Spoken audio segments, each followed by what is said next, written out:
ایک دفعہ ہم 300 میل کا فاصلہ طے کر کے سبز پہاڑ کے دامن میں پہنچے۔ اس کے آگے گھنا جنگل تھا جہاں سے پیدل سفر شروع ہو گیا۔ استاد نے بتایا کہ یہ جنگل دور دراز ہونے کی بنا پر آمد و رفت کے قابل نہیں، اسی لیے یہاں جانوروں اور پرندوں کی نایاب اقسام مل جاتی ہیں۔ استاد جی کا تجربہ ناقابل بیان تھا۔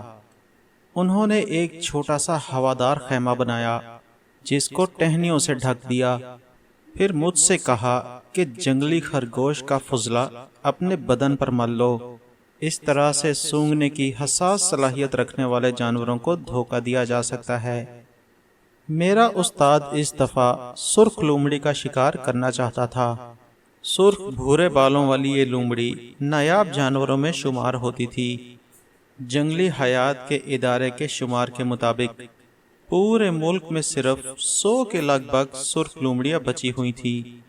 اس نے بتایا کہ یہ لومڑی بہت محتاط اور چالاک ہوتی ہے۔ یہ صرف اس وقت نکلتی ہے جب یہ اپنے آپ کو بہت محفوظ تصور کرتی ہے۔ یہ دن کے کسی حصے میں اپنی خوراک کی تلاش میں نکل پڑتی ہے۔ ہم پورے 2 دن جھاڑیوں میں چھپے رہے۔ آخر کار سرخ لومڑی نظر آ ہی گئی۔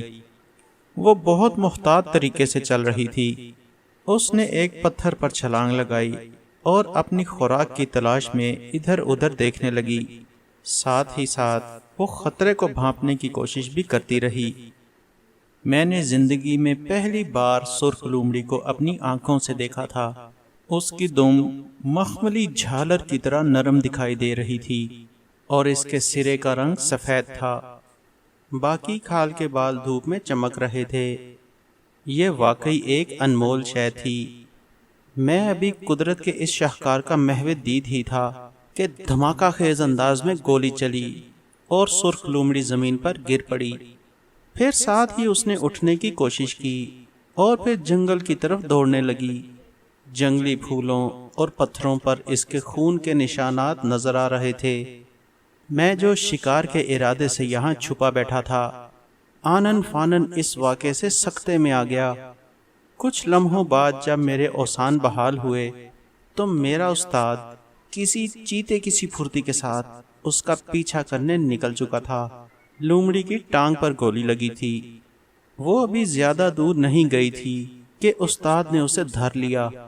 اس نے مجھے رسی لانے کو کہا۔ لومڑی کو باندھتے ہوئے وہ مجھ سے بولا، کیا تمہیں معلوم ہے کہ میں نے لومڑی کو ہلاک کیوں نہیں کیا؟ میں نے نفی میں سر ہلایا تو وہ قدرے اونچی آواز میں بولا، اس لیے کہ ہم عام شکاری نہیں، ہم بیوقوف کسائی نہیں، ہمارا کام جانوروں کو حنوط کرنا ہے۔ ہمیں جانوروں کے گوشت یا کھال کی ضرورت نہیں، ہمیں تو مکمل جانور چاہیے۔ ہمیں اس حالت میں جانوروں کو پکڑنا ہے کہ مرنے کے بعد بھی وہ زندہ اور تر و تازہ ہی نظر آئیں۔ اس کام کے لیے میرا طریقہ یہ ہے کہ جانور کے مرنے کے 1 گھنٹے کے اندر اندر اس کو حنوط کر لیا جائے، تبھی ان کی کھالوں کو تازہ حالت میں محفوظ کیا جا سکتا ہے اور اسی طرح ان کے بالوں کی چمک کو بھی برقرار رکھا جا سکتا ہے۔ میرا معصوم دماغ ان ظالمانہ ہدایات کو ہضم کرنے کی کوشش کر رہا تھا۔ میرا منہ کھلا دیکھ کر اس نے کہکہے لگانے شروع کر دیے۔ اس نے مجھے زخمی لومڑی کو کیمپ میں لے جانے کو کہا اور پھر وہاں سے ہم باقی سامان لے کر اپنے شہر روانہ ہو گئے۔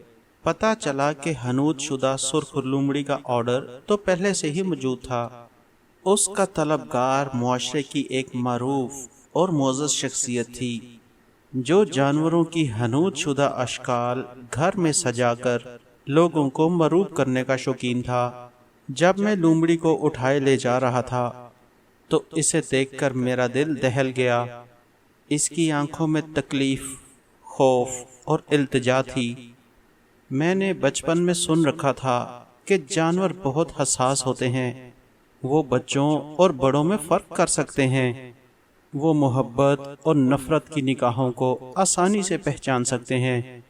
جب میں 9 برس کا تھا تو ایک آوارہ کتے کا بچہ گلی میں میرے سامنے آ گیا۔ وہ ادھر ادھر جانے کی بجائے میرے پیچھے پیچھے چلنے لگا۔ میرے پیچھے پیچھے چلتا گھر کے دروازے تک پہنچ گیا اور خاموشی سے ادھر ہی بیٹھ گیا۔ وہ میری طرف دیکھے جا رہا تھا۔ مجھے اندازہ ہو گیا کہ وہ کسی نئے مالک کی تلاش میں ہے۔ اسے ایک گھر اور ایک چھت کی تلاش تھی۔ اس کا انتخاب بالکل ٹھیک تھا۔ موٹے پرسی جو کہ ہمارا ہمسایہ تھا، اس کی مثال سنیں۔ وہ نہ صرف بچوں کو تنگ کرتا تھا بلکہ معصوم جانوروں کو بھی اپنے مذاق کا نشانہ بناتا تھا۔ کبھی بلی کی دم سے خالی ڈبے باندھ دیتا تھا اور کبھی چیونٹیوں کے بلوں میں ابلتا ہوا پانی ڈال دیتا تھا۔ میرا ہمسایہ گریگری تو اور بھی ظالم تھا۔ اس کے پاس ایک چھرے والی گن تھی جس سے وہ شگلن ہی پرندوں کو مارا کرتا تھا۔ یہی وجہ تھی کہ وہ آوارہ کتا ان کے گھروں کی طرف جانے کی بجائے میرے گھر میں آ گیا۔ میں نے اسے نہلایا دھلایا اور اسے پلوٹو کے نام سے بلانا شروع کر دیا۔ پلوٹو اور میرا کئی برس کا ساتھ رہا، لیکن وہ سانس کی کسی بیماری میں مبتلا ہو کر مر گیا۔ اس معصوم لومڑی کو دیکھ کر مجھے پلوٹو یاد آ گیا۔ اس کی جلد گہرے زرد رنگ کی تھی۔ سرخ لومڑی کا پیٹ بھی زرد رنگ کا ہی تھا، جس کی وجہ سے اس کی شباہت پلوٹو سے بہت ملتی جلتی تھی۔ لومڑی خوف اور تکلیف کے باوجود آہو پکار نہیں کر رہی تھی۔ اس کی خاموشی سے میری بے قراری میں اضافہ ہو رہا تھا۔ اس سے پہلے جب بھی میرا استاد مجھے کوئی پرندہ یا خرگوش حنوط کرنے کے لیے دیتا تو میں لاشعوری طور پر اس کو مردہ ہی سمجھتا۔ مجھے کبھی خیال ہی نہ آیا تھا کہ وہ جانور اور پرندے بھی کبھی زندہ تھے اور انہیں بھی شکار کے بعد زندگی اور موت کی اس کشمکش سے گزرنا پڑتا تھا۔ پلوٹو کی طرح اس لومڑی کو بھی پتہ چل چکا تھا کہ میرا دل کتنا نرم اور حساس ہے۔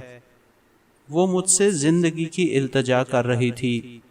میرے اندر اتنی ہمت نہیں تھی کہ اس کی آنکھوں کی طرف دیکھ سکتا۔ بے بسی سے میرا دل خون کے آنسو رو رہا تھا۔ میرے قدم ڈگمگا رہے تھے۔ میں لومڑی کو بھگانا چاہتا تھا۔ میری اس سست روی کو دیکھ کر استاد کو غصہ آ گیا۔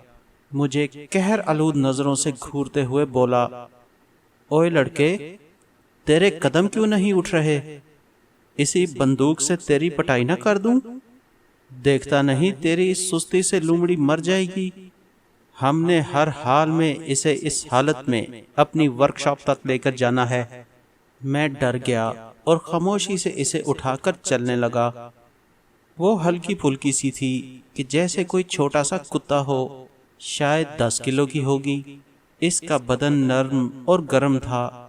کیمپ میں پہنچ کر استاد نے اس کی زخمی ٹانگ پر کیمیکل لگا دیا تاکہ خون رسنا بند ہو جائے۔ پھر اسے ایک بوری میں بند کیا اور مجھے کمر پر لادنے کو کہا۔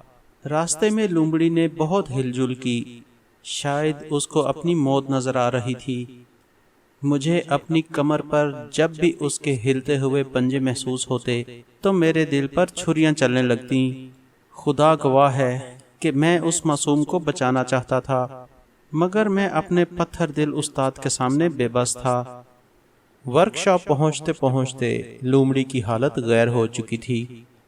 استاد کی نظر جب اس پر پڑی تو بولا، ابے کہیں یہ خود ہی نہ مر جائے، ہم نے اسے پانی میں ڈبو کر مارنا ہے۔ جلدی سے اسے باہر والے ڈرم میں پھینکا۔ اس کے جسم میں پہلے ہی سوراخ ہے، ہم اسے گولی مار کر یا چھری سے ہلاک نہیں کر سکتے۔ میرے کسٹمر کو حنوط شدہ جانور صحیح سالم حالت میں چاہیے۔ یہ صفاقانہ حکم سن کر میرا دماغ سائیں سائیں کرنے لگا۔ خوف کی لہر میرے بدن کے آر پار ہو گئی اور میرا منہ کھلے کا کھلا رہ گیا۔ مجھے گمسم دیکھ کر استاد غضبناک ہو گیا اور بولا، تیرا دماغ ٹھیک ہے یا اس میں بھوسا بھرا ہوا ہے؟ بات سمجھ نہیں آتی؟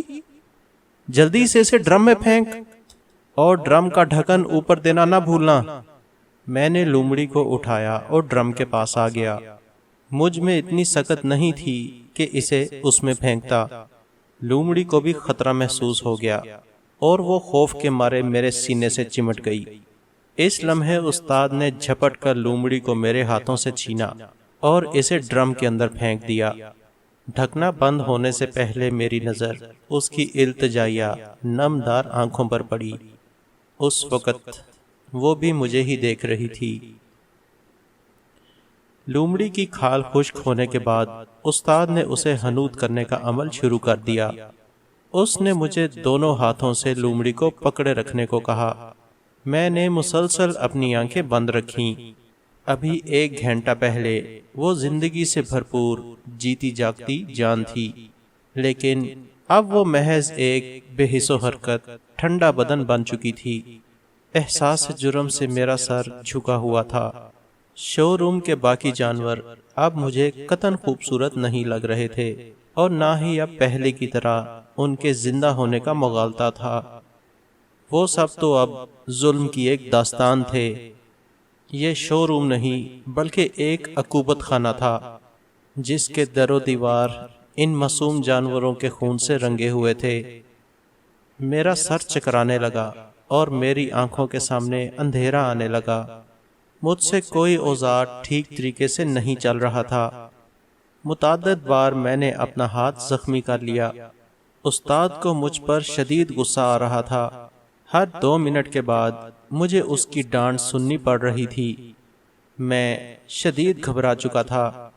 اس ماحول میں میرا دم گھٹنے لگا۔ آخر کار میں نے طبیعت کی خرابی کا بہانہ کر کے کچھ دن کی چھٹی لے لی۔ گھر پہنچ کر میری جان میں جان آئی۔ میں نے ساری روداد اپنے والدین کو سنا ڈالی۔ میں نے التجا کی کہ مجھے دوبارہ استاد رائے کے پاس جانے کا نہ کہیں۔ میں واپس کپاس کے کھیتوں میں جانا چاہتا تھا، لیکن والدین نے میری بات پر کان نہ دھرے۔ میری باتیں سن کر انہیں کوفت ہو رہی تھی۔ میں نے بھی تکرار جاری رکھی۔ تنگ آ کر انہوں نے کہا،